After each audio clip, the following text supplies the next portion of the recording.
Wanita hari ini di zaman modern masih kekalkan adatnya. Dihormati, disayangi, disanjungi.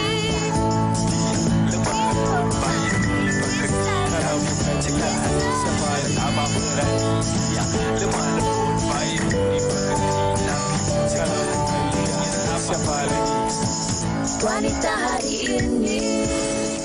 Baik, tepat 12 tengah hari wanita hari ini kembali untuk menyinari tengah hari anda. Apa khabar penonton-penonton setia kami hari ini? InsyaAllah sejam anda akan bersama dengan saya Fatin dan juga Fahri. Ini dengan Fatin. Baik, untuk hari Rabu ini satu lagi topik menarik yang akan kita bincangkan. Kita nak mengajak semua bersama-sama dengan kami bukan saja untuk mendapat manfaat daripada perbincangan tetapi juga mungkin melontarkan pendapat, komen dan sebagainya.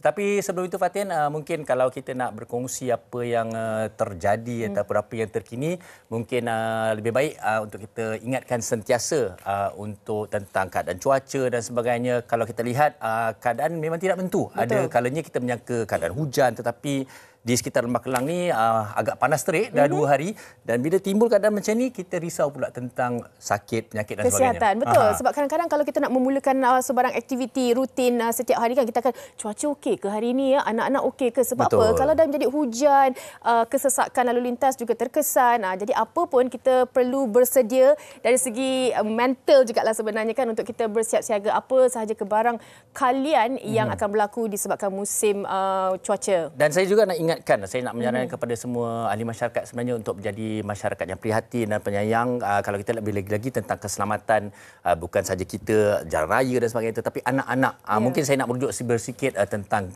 kes mungkin anak hilang, anak terbiar dan sebagainya.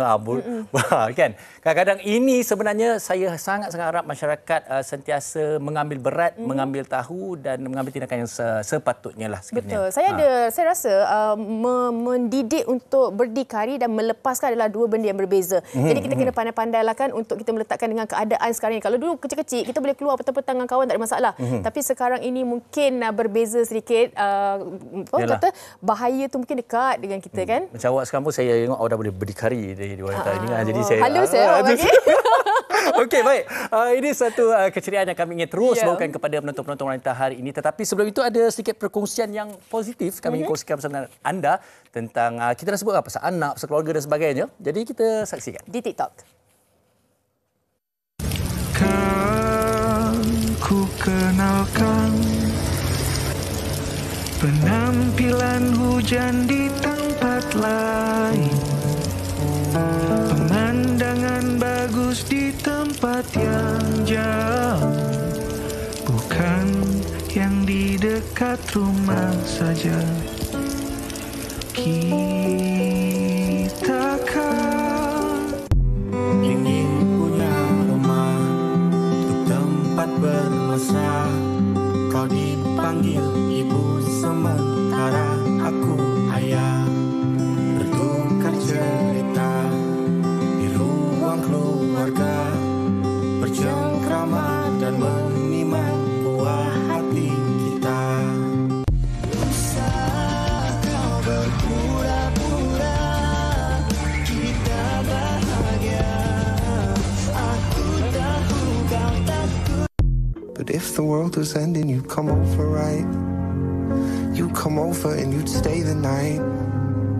Would you love me for the hell of it? All our fears would be irrelevant. If the world was ending, you'd come over, right? The sky'd be falling and I'd hold you tight, and there wouldn't be a reason why we would even have to say goodbye. If the world was ending, satu perkongsian ataupun kompilasi TikTok yang sangat-sangat positif mengenai kasih sayang, cinta, keluarga, pasangan dan sebagainya. Itu adalah kompilasi yang kita lihat detik-detik manis yang orang gemar kongsikan. Tetapi janganlah pula suatu hari nanti apabila keadaan dah tak menjadi indah, pahit dan sebagainya, itu juga kita nak kongsikan. Itu saya tak setuju. Betul-betul. Yang manis-manis tu kita lupa, yang orang kata kekurangan semua tu yang kita nak canang dekat satu dunia. Ini sebenarnya kita nak bawakan perinciannya hari ini. Kadang-kadang kita faham manusia ni dia punya sifatnya ingin meluahkan. Sejauh mana sebenarnya luahan itu boleh dijadikan benda yang boleh diluah atau aib?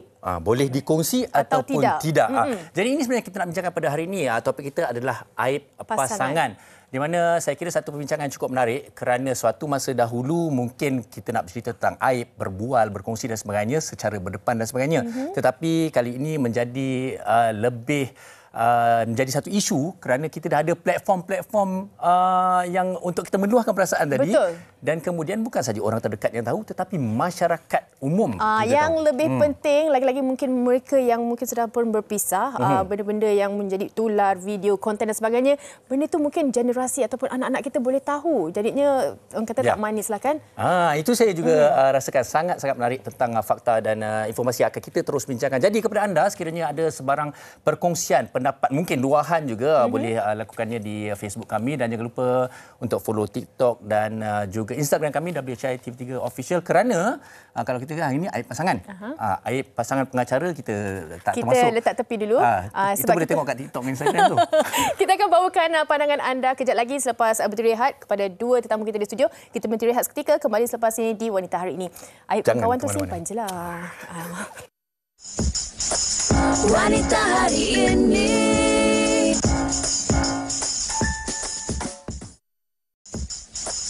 Wanita Hari Ini. Industri hiburan baru-baru ini dikejutkan dengan berita perceraian chef selebriti dan penyanyi terkenal Datuk Fazli Yaakob bersama isterinya Datin Azrin Soraya Abdul Aziz atau lebih dikenali sebagai Azrin Ahmad.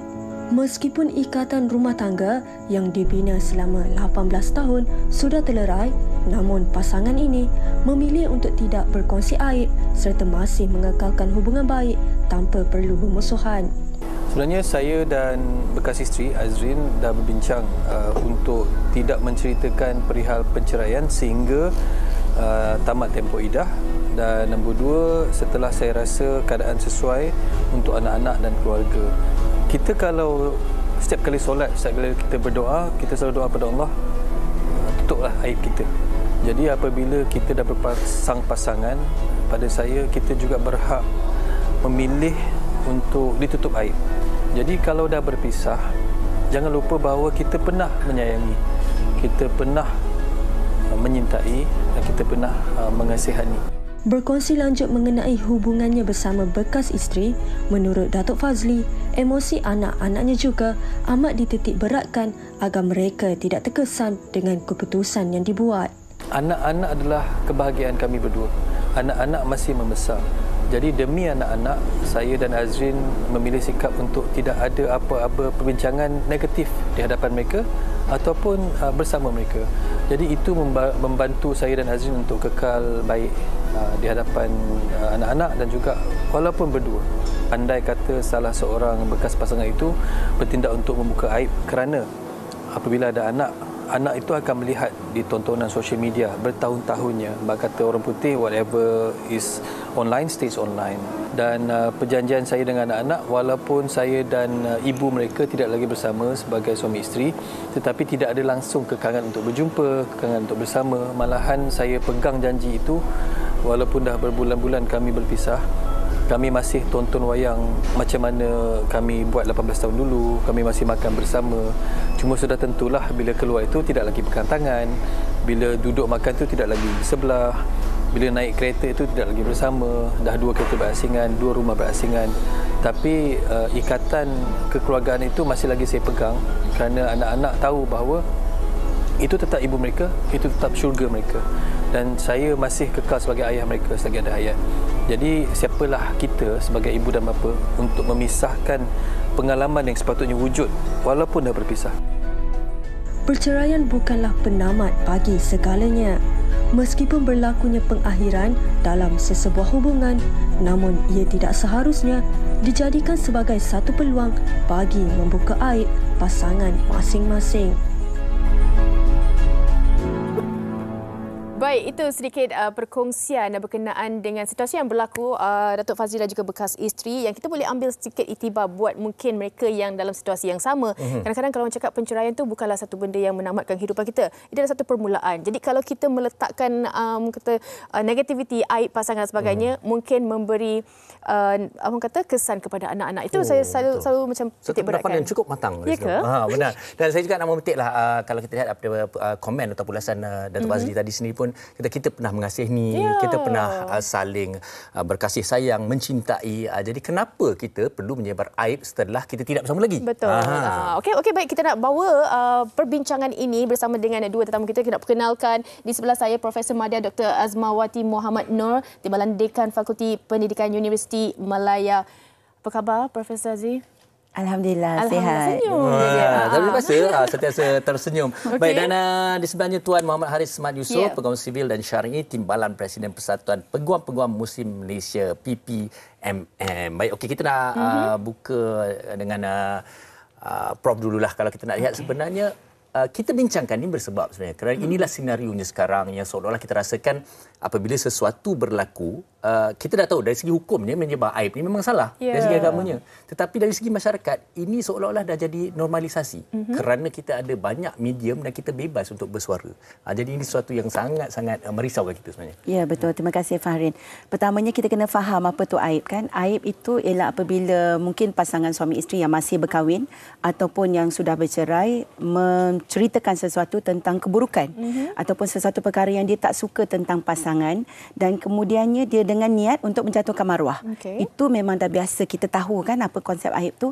Dan bila sebut tentang normalisasi itu tadi, sebenarnya bila kita telah pun bergaduh ataupun berpisah, sebenarnya aib itu suatu yang perlu kita simpan.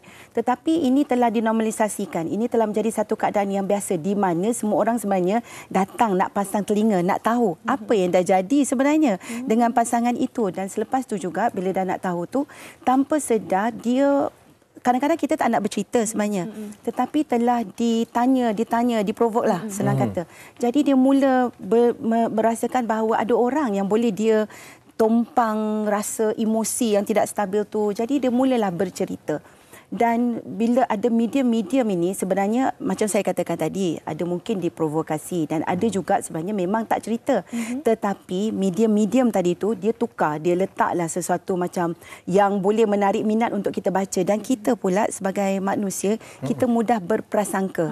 Jadi bila orang cakap something je, bila keluar dekat media, betul ni. Lelaki ni memang tak guna, perempuan ni begitu. Itulah sebenarnya yang sedang berlaku.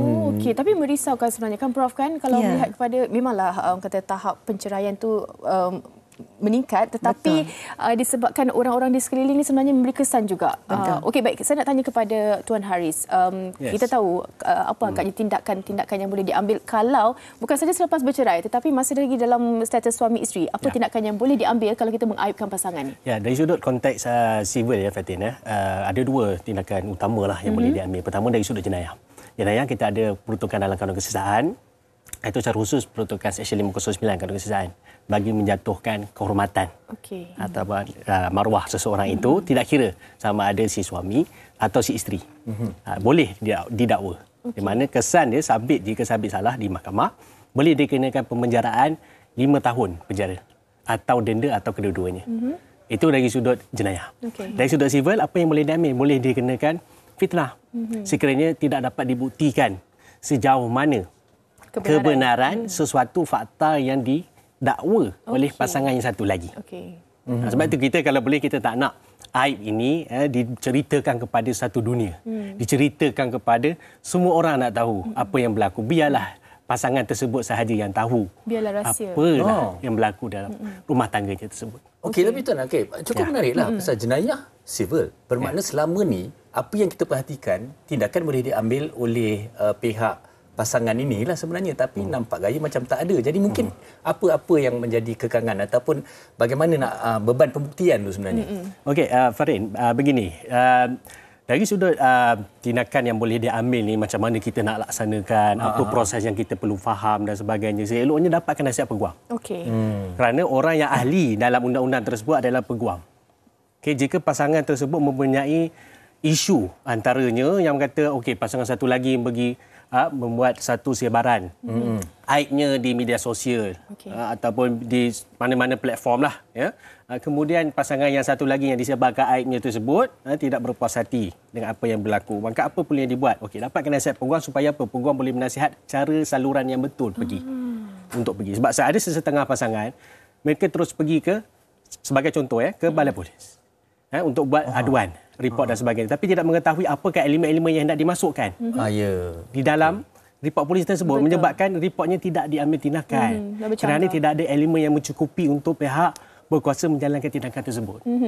So seeloknya bila melibatkan aib, dapatkan dahulu nasihat peguam supaya peguam boleh menasihatkan apakah saluran yang sesuai, tindakan yang sesuai boleh diambil secara efektif. Ya.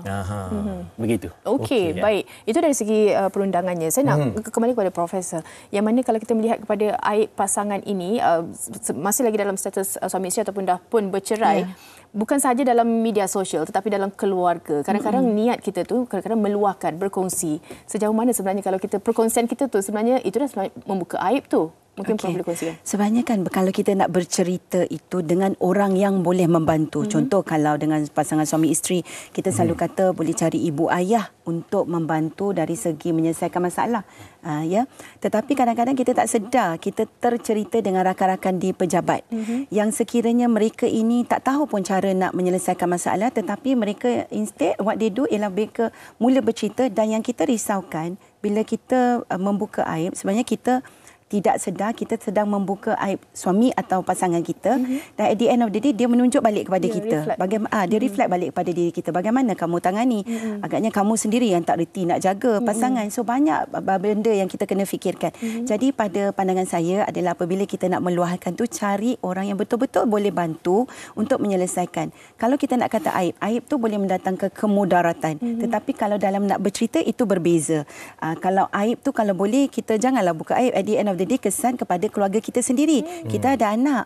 Kita ada, bila kita buka aib suami sebagai contohnya, kita sebenarnya secara tak langsung, kita mungkin tak tahu bagaimana kita nak luahkan, dan dia reflect pada diri satu.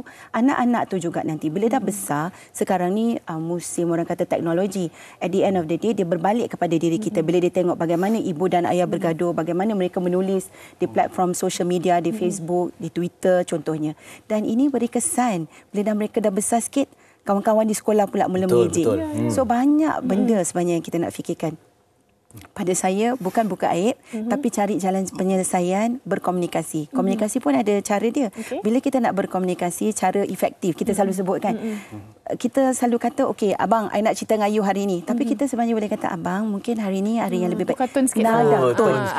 Abang ke ayang ke tak kisahlah. Ayang ke tak kisahlah apa-apa yang dipanggil ke rumah. Tapi kalau dah tengah geram, apa pun keluar. Kalau geram, Farin kena ambil masa dulu. Bertenanglah, bertenang. Betul. Okey, kalau bercakap mengenai komunikasi tu, saya nak sedikit soalan kepada Tuan Haris kan. Kita boleh berkomunikasi. Okey, kita janji dalam perjanjian ini kita tak buka aib selepas kita dah tak bersama dan sebagainya. Tapi kita melanggar selepas itu. Apa tindakan yang boleh diambil? Adakah kata hukuman kepada siapa yang melanggar tu apa jenis maaf, saya nak tambah sikit soalan sikit awak tadi tu.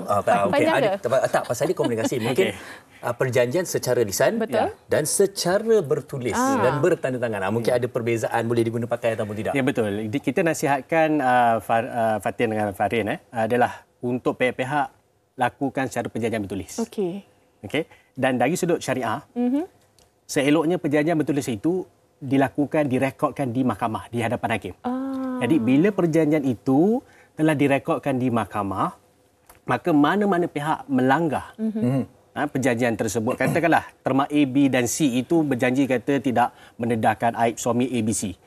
B pula kata si suami juga tidak mendedahkan aib si isteri ABC. Deal. Dan pihak-pihak jika melanggar mana salah satu terma ini akan dikenakan tindakan oleh mahkamah, dan benda itu direkodkan di mahkamah sebagai satu perintah persetujuan. Bila dia direkodkan sebagai satu perintah persetujuan di mahkamah syariah tersebut, maka jika selepas itu mana-mana pasangan itu mendedahkan kepada pihak ketiga, media dan sebagainya, maka pasangan tersebut telah melakukan suatu penghinaan mahkamah. Dan boleh dikenakan apa tindakan dia bila hina mahkamah. Tindakannya adalah sama ada dia boleh dikenakan penjaraan atau denda atau apa sahaja yang mahkamah boleh kenakan hukuman ke atasnya. Itu dari sudut syariah. Baik. Dari sudut sivilnya pula, bila dia buat perjanjian itu, katakan salah satu pihak telah melanggar terma perjanjian itu, maka boleh juga diambil tindakan di mahkamah sivil. Dalam hal keadaan katakanlah tadi yang situasi A tadi itu tidak sempat direkodkan di hadapan mahkamah. Tidak menjadi suatu perintah persetujuan. Pihak hanya sign saja. Tapi bila berlakunya pelanggaran terma tersebut, maka ianya boleh diambil juga di mahkamah sivil untuk mengatakan bahawa sekian ABC telah melakukan pelanggaran terma. So katakanlah si suami mendedahkan aib pada isterinya itu kepada pihak media. Dan kemudian si isteri ambil tindakan di mahkamah. Kata pihak telah bersetuju untuk tidak mendedahkan ini. Tapi si suami telah melanggar terma tersebut. Itu situasi yang kedua. Ada situasi ketiga. Situasi ketiga ni maksudnya apa? Dalam perjanjian itu, pihak-pihak telah bersetuju untuk segala fakta yang dipersetujui dalam terma itu tidak didedahkan kepada mana-mana pihak. Jadi sekiranya salah satu pasangan ini mendedahkan kepada pihak ketiga, apa kesan implikasi dia? Yang disebarkan aib ataupun apa sahaja yang dipersetujui tersebut boleh memfailkan tindakan ke atas yang melanggar perjanjian tersebut. Implikasinya apa? Seolah-olah fakta itu tidak pernah wujud. Maka yang mendedahkan aib, yang pasangan yang mendedahkan aib itu diletakkan pula beban untuk dia membuktikan. Kerana perjanjian itu dia tidak boleh bawa ke mahkamah untuk katakan terma ini adalah wujud fakta yang sebenar. Kerana apa? Kerana telah dipersetujui bahawa terma yang pihak-pihak bersetujui ini tidak akan didedahkan kepada mana-mana pihak. Baik. Itu dia tiga dengar benda. macam tak tapi Kejap, maksudnya kalau benda tu walaupun dia betul sebab dah sign, jadinya benda tu dilupakan, jadinya macam memfitnah dia lah. akan jadi suatu terma yang memang tidak boleh dikemukakan. Okey, betul. Seolah-olah tidak pernah wujud fakta tu. Maka yang mendakwa tu kena bawa. Aib tu memang pernah terjadi, maknanya betul faktanya. Dan juga satu lagi cerita yang direka-reka untuk mengaibkan. Betul. Banyak dia ada 3 option tadi yang cukup menarik. Dia nampak complicated sikit, tapi itulah tapi saya sorok realitinya. maknanya ada perlindungan dalam perkahwinan. Kalau apa-apa terjadi dalam perkahwinan.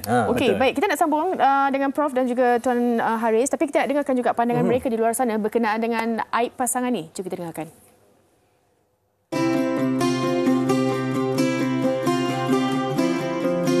Actually bagi saya tak patutlah. Sebagai manusia kita ada kelemahan dan sepatutnya kita menghargai apa sahaja kelemahan itu.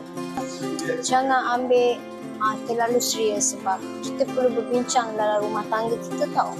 Jangan kita rasa sesuatu masalah tu besar kan. Sebab toleransi antara communication yang sangat bagus untuk sesebuah masalah. Bagi saya benda tu tak elok lah. Baik kita rahsia. Kan? Kalau kita buka itu satu Malaysia, satu dunia tahu. Baik kita dengan dia saja. Kita diam lebih baik Betul tak? Diam, tak payah. Kalau kita dah mula kata sekejap lagi dia panas, dia akan keluar. Yang tu yang masalah tu. Kalau terlalu memudaratkan, kalau isteri kena pukul, mungkin dia boleh pergi report polis. Yang tu dah melampau. Kalau setakat sikit-sikit tu tak payahlah, biasa simpanlah aib tu. Benda yang tak elok tak perlu nak cerita kat orang untuk diri sendiri ataupun orang lain. Tak payah nak cerita-cerita besar-besar. Benda kat dalam kan, tapi kalau benda tu memang sampai injured dia, dan dia kena pergi report polis ke, buatlah tindakan yang sepatutnya, bukan cerita dekat orang. Orang boleh buat apa? Okey, itu antara pandangan mereka lah kan. Masing-masing ada orang kata pandangan di sana. Yang kita ni terus berbincang. Masing-masing. Sebab dia nampak menarik topik ni. Kita selalu macam pandang remeh berkenaan dengan aib. Sebenarnya boleh dibantu sebenarnya Prof kan. Okey, saya punya soalan yang seterusnya. Mungkin ni sedikit sebab kita nak bercakap mengenai hak wanita. Selalunya. Kenapa hak wanita je? Wanita hari ini. Okey. Wanita hari ini. Lepas tu kita nak beritahu yang mana kalau hak-hak wanita ni kita nak melihat kepada tahap keaiban tu, kita nak meluahkan. Kadang-kadang disebabkan sifat pasangan ataupun pihak yang kedua itu membuatkan kita perlu untuk melindungi diri kita. Betul. Tapi dekat mana sebenarnya untuk kita nak meluahkan ataupun nak elak daripada kita ni sebenarnya mengaibkan pasangan? Betul. Ini perlu, Prof. Terima kasih. Sebenarnya kan bila kita cerita tentang ini, contohlah kita ambil pasangan kita kuat memukul. Contoh kuat memukul. Tapi kita simpan. Sampai bila kita nak simpan dan merana? Dan tanpa sedar kita mulalah luahkan dekat rakan sekerja. Tapi rakan-rakan sekerja pula mempunyai persepsi yang berbeza. Mungkin tidak melalui benda tu, dia anggap itu aib. Kerana persepsi mereka berbeza. Mungkin dia kata cara kamu bercakap kot dengan suami kamu. Tetapi sebenarnya tahulah hak wanita ya, anda boleh melaporkan. Kerana dalam Islam pun kita kata ada cara kan. Kita tak main pukul aja isteri, tetapi ada cara menegur. Lepas tu kita asingkan tempat tidur. Yang itu saya rasa Haris lebih arif lah. Tetapi saya pasti sebenarnya bila wanita ini mempunyai keperluan untuk berkongsi, carilah tempat yang sesuai. Macam ada satu kes yang terkini bila sewaktu mengandung dipukul. Selepas bersalin dipukul dan sampai sekarang masih dipukul. Persoalan saya kepada beliau, apa yang you nak lakukan? Adakah bila you bercerita dekat orang itu mendatangkan penyelesaian ataupun adakah anda ambil tindakan berani dengan apa dia hak dia? Satulah, bila kita ni nak ambil tindakan tapi kita takut, tak ada apa boleh terjadi. So sebenarnya fikirkan, kalau you betul-betul fikir tentang diri, keluarkan, ambil tindakan yang sewajarnya. Kalau you have to report polis, report polis. Bangkit. Tetapi menceritakan aib tu berbeza. Aib itu sengaja, lepas tu masih bersama sayang-sayang. Tapi macam saya kata tadi, tujuan dia berbeza, menjatuhkan maruah. Tetapi yang ini kalau anda berada dalam keadaan trauma, dipukul, keluarlah, bangkitlah. Itu hak kita. Sebab kita dalam struktur masyarakat pun, kita ada peranan kita sebenarnya. Baik. Ini saya nak sambung pada Tuan Haris ni. Okey, saya tambah sikit. Betul, kita nak perlukan ulasan betul. Tapi ini juga menariknya apabila kita dah berjanji, dapat perjanjian tadi. Jangan itu, jangan ini. Tapi ini perlu kita ceritakan. Ini aib, ini keburukan suami atau isteri. Jadi macam mana tu? Haris nak tambah sikit mungkin. Sebagaimana yang dinyatakan oleh Prof. Aziah tadi, saya ingin tambah dari sudut undang-undang. Okey, dalam keadaan kita tengok pasangan ni aib dia seperti contoh tidak solat, tidak menunaikan nafkah, tidak tanggungjawab dan sebagainya, maka ada kaedah dia. Ia bukannya total terus tak boleh buat apa-apa, pedam seorang diri lah. Pedam seorang diri, apa berlaku penasib pada saya, begitulah sampai ke akhir hayat, tidak. Ada cara dia, ada saluran dia, which is you pergi ke mahkamah. Pergi ke pihak berkuasa untuk perkara tersebut. Bukan pergi kepada netizen. Bukan pergi kepada media.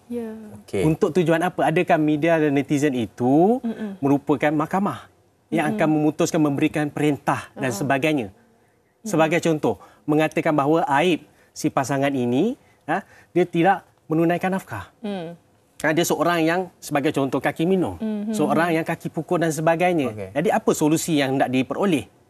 Ke mahkamah, dapatkan perintah supaya mahkamah keluarkan perintah untuk buat A, B, C dan D. Tapi jika dia langgar, maka ada implikasi dia. Kesan kepada mereka yang melanggar perintah mahkamah tersebut. Begitu juga dalam keadaan ada situasi yang mana kami hadapi si pasangan ini dapat pasangan yang kaki pukul. Sebagaimana Prof cakap tadi. Bila pergi kepada pihak peguam, maklum saya dah tak tahan dengan situasi ini, tolonglah bantu. Peguam salurkan apa sahaja bentuk-bentuk yang boleh dibuat dan sebagainya. In the end, peguam dipersalahkan. Kerana apa? Kerana menyatakan bahawa biarlah saya jaga aib suami saya. Peguam jangan masuk campur. Pihak luar jangan masuk campur. Ini tak apalah, bila saya fikir balik, ini aib suami saya. Tak perlulah peguam dan pihak-pihak lain semua masuk campur. Tak apa, saya telan sendiri seorang-seorang. Keadaan ni mata dah bengkak. Ya. Hati tu tak tahulah macam mana emosi dia kan. Betul. Dalam keadaan tu dipikir pula aib. Itu tak kenalah. Dalam keadaan tersebut dia dah jadi mangsa keganasan rumah tangga. Perlu lalu kepada pihak berkuasa, jenayah dan sebagainya. So nak katakan aib ni perlu lihat dahulu aib tu yang sebagai bentuk yang macam mana. Betul, itu penting. Adakah aib kerana si pasangan ini culas laksanakan nafkah? Adakah aib ni hanya semata-mata sikap pasangan itu? Sebagai contoh, 1 jam main game kat rumah. Adakah terus kata, suami ni tak boleh macam ni. Ini dah suami culat lah tahu kan. Jadi kalau orang lain tengok, apa tak kena cara lah gini kan. Katakan seorang itu seorang VIP yang terkenal. Hobi dia 1 jam tu nak meluangkan masa untuk main game, mungkin dia dah penat di luar. Dan benda tu pula dijadikan suatu aib yang kata, suami seorang yang culas dan sebagainya. Itu tak kena. Culas masa lah. Culas masa, culas kasih sayang sebagainya. Masak tak sedap. Contoh. Personal lah. Okey, teruskan. Untuk kita tak minta maaf, saya nak mencelah sikit. Maknanya tadi tu satu kesalahan yang besar tu dah berlaku. Kalau dia kongsikan di media sosial sebagai contoh, dan di mahkamah, maknanya yang itu boleh dikira sebagai menyebar aib, yang ini dikira sebagai laporan. Betul atau tak betul sebenarnya? Dia begini. Ataupun sebenarnya itu dibolehkan juga? Ya. Dia apa sahaja yang berlaku di mahkamah, hormat institusi mahkamah. Elakkan daripada membawa keluar apa-apa sahaja yang boleh menjadi keterangan di mahkamah. Okey. Katakan dia dah salurkan apa sahaja isu yang berbangkit yang dia katakan kononnya sebagai aib itu di mahkamah. Okey. Tak perlu untuk sebar luas di media. Tak payah. Tidak perlu. Kerana apa? Kerana ianya besok dia tersalah cakap di media, itu akan digunakan sebagai keterangan dia di mahkamah besok. Berhati-hati. Betul-betul. Dan itu juga sebenarnya boleh kita bawakan untuk soalan kepada Prof. Yang mana kalau sekarang ni memanglah tengah marah ni macam-macam aib keluar, itu tak kena, ini tak kena. Padahal 5 tahun sebelum ni dia yang paling kita sayang dan sebagainya. Tetapi bila dah aib tu dah terkeluar, ramai orang dah tahu, dah ada geng A dan juga B yang mana diorang menyokong juga antara keburukan-keburukan ni 10 tahun depan jatuh cinta balik, nak kahwin balik. Apa kesan tapi kepada benda tu semua orang kesan kepada keluarga, anak-anak, masyarakat dan juga orang sekeliling. Dia boleh korek balik ni sekarang digital. Betul, dalam zaman digital ni semuanya boleh balik dan kena balik dekat muka sendiri. Jadi itulah sebabnya kalau apa kita buat, kita ingat 90-10 principle. 90% tu dalam kawalan kita sebenarnya. 10 je yang kita tak boleh kawal. Jadi yang tak boleh kawal tu kita ambil masa untuk redakan hati. So bila berlaku begini, sebelum kita terus mencari platform FB, laki aku tak guna semua tu, sabar dulu, tenangkan diri. Tu sebabnya kita kena ada kawalan emosi. Daya tahan tu penting. Memang tengah marah. Memang kita sedang marah, tapi ke belakang dulu. Ambil step ke belakang untuk tenangkan diri. Kerana apa tahu? Kerana kita risaukan benda macam inilah terjadi bila nak perbetulkan sendiri, nanti dia akan ingat. So kita sendiri yang malu. Itu sebenarnya yang saya ingin pesan kepada semualah, untuk di zaman teknologi ni sentiasa berhati-hati. Sentiasa pergi macam Haris kata tadi, pergi ke the right channel. Betul. Kalau pergi ke polis atau mahkamah, itu cara yang paling baik. Because persepsi manusia ini berbeza. Betul. Manusia akan lihat you berbeza. Contoh bila kata tim tadi kan, tim Fatin, tim Farin kan. Nak cari orang pula, nak menyokong pula. Nak menyokong. Tapi sebenarnya kita tak tahu apa yang berlaku. Kita yang beria-ria, mereka kat belakang tu mungkin sedang memperbaiki. Tetapi bila dengar lagi tim A, tim B ni bergaduh, tim Farin, tim Fatin, makin teruk lagi. Dia tidak membantu. Jadi sebenarnya kita juga tidak berada dalam keadaan rumah tangga mereka. Kita tak tahu apa yang terjadi. Jadi kita sebenarnya tanpa sedar telah mungkin gibah tadi kan? Gibah telah take sides. Jadi yang terbaik sebagai masyarakat di luar sana, tenang-tenanglah. Berikan mereka ruang masa. Kerana mereka pun mungkin dalam tempoh edah tidak berbaik-baik kan kalau baru bercerai. Jadi ini adalah masa untuk mereka. Kita sebenarnya beri sokongan, bukan menjatuhkan. Tapi siapa yang sebenarnya mengikut emosi ni? Netizen ke pasangan tu? Netizen bakar je. Netizen tukang bakar. Maybe saya pun tak pasti. Tetapi pasangan tu sebenarnya yang kena mengawal. So kefahaman antara satu sama lain tu, perbincangan terbuka. Macam saya kata, komunikasi terbuka tetapi kena dengan cara baik. Kalau komunikasi tetapi cara tak baik, menjerit-jerit pun tidak mendatangkan kesan. Betul. Yang paling utama sekali, yang pertama, tengah marah, tengah apa tu, jauhkan diri daripada media sosial lah. Jangan nak menaip. Betul, hilangkan diri. Dan kemudian bagi kita ni, pihak yang satu lagi iaitu netizen ataupun masyarakat ni, jangan menyebelahi, tetapi doakan, menyokong untuk apa yang baik. Okey. Tapi tuan, sebelum kita nak menambah, kita masih berbaki masa, tapi saya betul-betul nak tahu adakah apa jalan terbaik setelah kita dengar ini adalah isunya sekarang, normalisasi dan sebagainya, orang tak perasan, orang terlanjur. Boleh tak kita menguatkuasakan satu perkara macam sebelum kita bernikah, perjanjian. Ada suatu perjanjian yang wajib. Apa jalan yang terbaik, yang bijaksana lah untuk pasangan? Mungkin bercinta ni kata tak payah. Tapi kan dah jadi, baru terfikir. Terima kasih Fatin. Dalam keadaan ni, apa yang kita nasihatkanlah kepada pasangan-pasangan yang baru nak berkahwin dan sebagainya, seeloknya buat satu perjanjian. Nyatakan siap-siap. Okey, kita ni nak berkahwin, nak menelusuri satu alam yang baru. Si suami ni, si bakal suami ni nanti nak mengemudi kapal yang besar, bahtera yang besar. Si isteri pula nanti akan jadi membantu kapal tersebut. Jadi dalam keadaan ni kita siapkan satu perjanjian bertulis, apa jua isu dalaman yang berlaku itu, yang mana ianya tidak menyentuh dari sudut hukum syarak. Ianya tidak menyentuh dari sudut undang-undang, sebagai contoh jenayah, sivil dan sebagainya, maka ianya biarlah kekal antara dua-dua pihak sahaja. Dan apa sahaja isu yang timbul itu akan dianggap sebagai sesuatu yang tidak pernah wujud. Letak dalam perjanjian tersebut. Supaya apa? dua-dua pasangan ini ada suatu persefahaman daripada awal bahawa kita nak berkahwin ini apa sahaja perkara buruk yang berlaku, sikap antara satu sama lain ini masing-masing saling satu memahami, itulah dikatakan sebagai toleransi dalam perkahwinan. Betul. Okay. Masukkan sebagai satu perjanjian. Kenapa bila baca suatu lepas akad nikah dia akan baca satu apa? Taklik. Sekiranya mudaratkan isteri dan sebagainya. Masukkan sekali perjanjian bertulis juga, siap sign, faham? Senang cerita. Sebenarnya saya ingat inilah kursus kahwin dengan tambah silibus. Betul. Dari segi yang ini. Okey, Prof, di hujung ni mungkin ada pesanan bagi mereka. Aib itu kita tahu semua orang ada kekurangan, tetapi bagaimana untuk melihat itu sebagai satu kelebihan dan juga kita mengambil iktibar.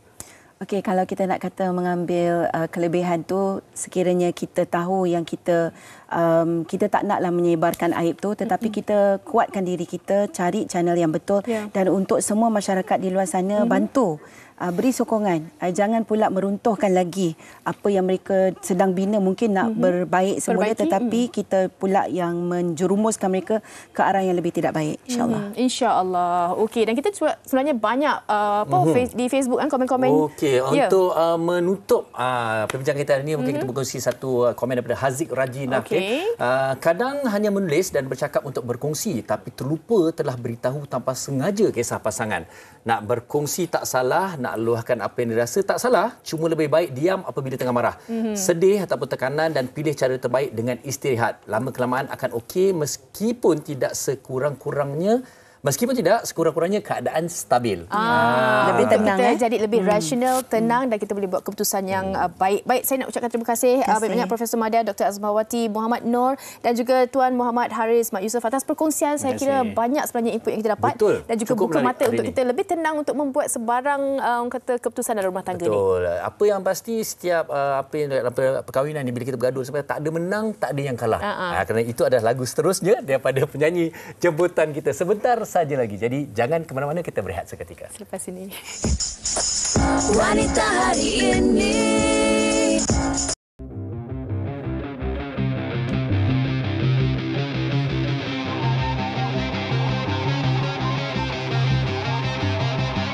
Juang di antara kita, sesuatu akan menjelma.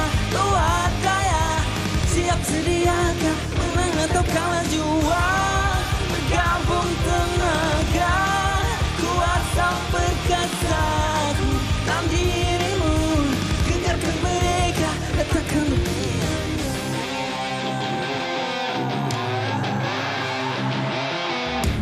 biru lawan merah sampai pasang api panas aku menggelegar air mata. Hati-hati, salah hari-hari kau berbina. Jaga diri dari tajam aku mendekati. Kira 1, 2, 3 kita bertandang. Apapun juru menjadi saksi perang. Tenaga sekedar tuan debat tawan debat. Kita boleh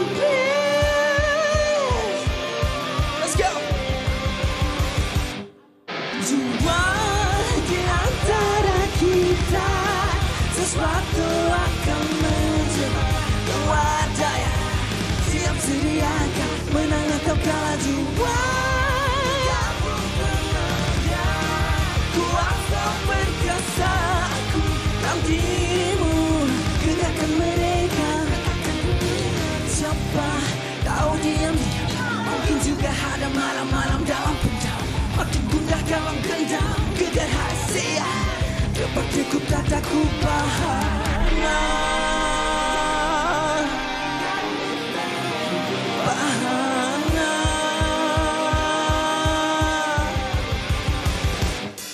Jua di antara kita, sesuatu akan menjelma.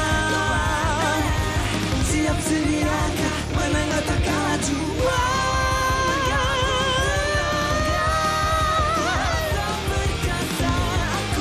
Di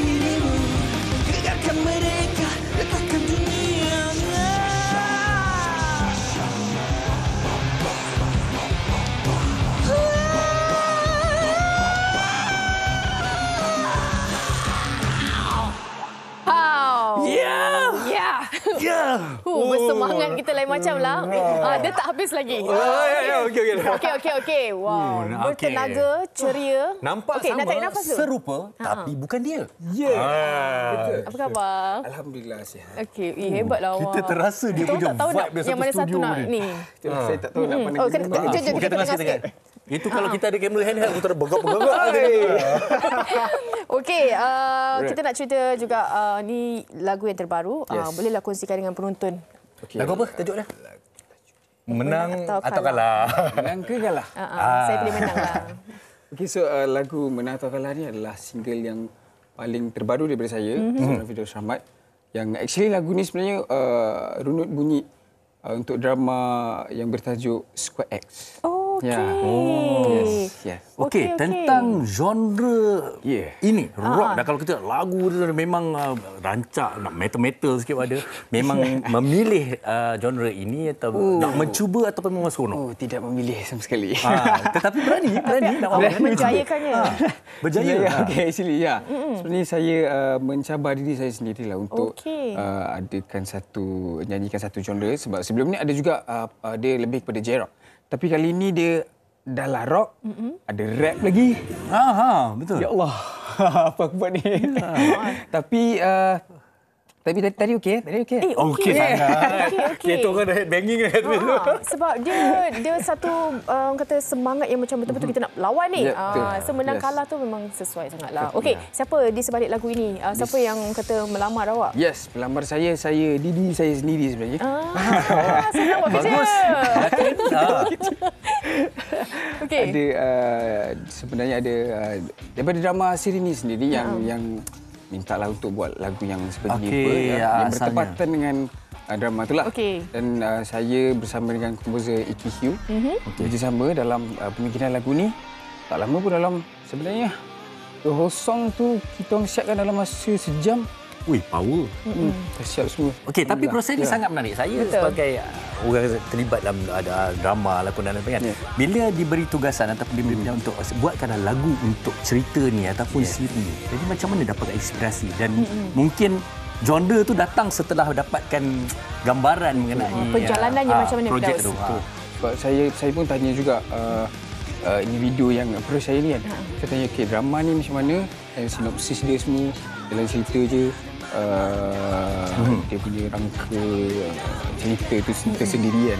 Sebab kita pun tak tahu, tak expect mungkin kita buat lagu ni tiba-tiba sweet. Tak tahu kan. Tapi dia mesti aksi. Cerita aksi ni. Squad. Kena semangat. Squad. Dan dengan squad tu, okey. Dapat. Kena semangat. Okey, baik.